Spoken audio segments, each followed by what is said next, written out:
Now, in addition to the pen tool in Photoshop, I just wanted to make mention of another aspect of using vector technology, and that is creating shape layers.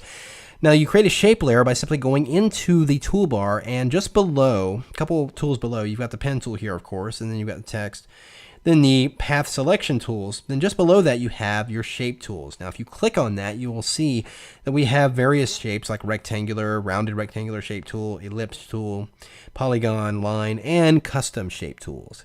Now, when you select these items, you can actually draw them out as regular paths or as a shape layer. Now, you go up here in the options bar, and this little menu here on the far left side will help you determine whether you want to draw it as a path, shape, or pixel layer.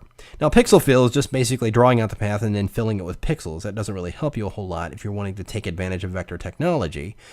And path will just give you the path and no fill. But I'm going to go ahead and select shape in this case. And you notice these options appear. I can determine what color I want this shape to be. So I'm going to go ahead and make it red. I'm going to leave no stroke on it. I can actually add outline strokes to it with these stroke options that are relatively new in Photoshop, and other path features such as that. So if I go ahead and draw this shape out, you're going to notice a couple things happen. It creates a new layer, and the layer appearance is different because it has a small path icon in the lower right corner, indicating that this is in fact a shape layer. Now, if I go and grab my path selection tool, I can click on it, and you can see that there is the control handles of the vector shape. Now, over here in the Layers panel, you can actually edit the color of this object by simply double-clicking on that icon, and it will open up the color picker. And you can immediately change the color on the fly. These are vector shapes, meaning they are resolution independent. I can drag and drop these between documents and scale them up and down without any loss of quality because they are not using pixel technology. They're actually using vector technology right here inside Photoshop. Now, one aspect of shape layers I like to use is actually the custom shape tool, which allows you to go in here into the shape menu in the far right of the options bar here. And you have a large family of shapes built into Photoshop. These are actually located under this little pop-out menu here. You have a number of different categories of shapes that you can load. Now, right here, I go ahead and choose the all, so it loads all the shapes in there so I can see every one of them.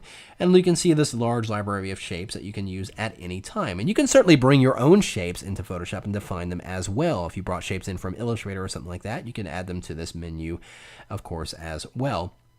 But when you find a shape you like, you can simply go ahead and grab it, and then you can click once if you want and actually set it at a specific size, or simply just draw the shape out, and it will go ahead and create that shape layer and fill it with whatever color has been designated here in the blend or the options bar up here up top.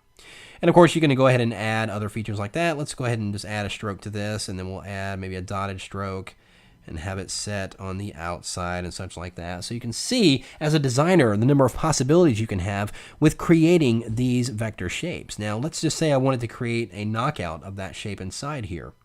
Well, I can go and grab an ellipse tool and then go over here and set my Pathfinder features to subtract from shape. And if I draw a circle right inside here, it's going to knock that area out, and I can manipulate the positioning of that shape and ultimately give me a cool design, or a start of a good design that I can build by adding and subtracting shapes to it as well. So just wanted to really kind of show you a brief overview of what you can do with shape layers in Photoshop and how you can take advantage of vector technology and not just being able to create really fine selections, but also using shapes to create various kinds of designs.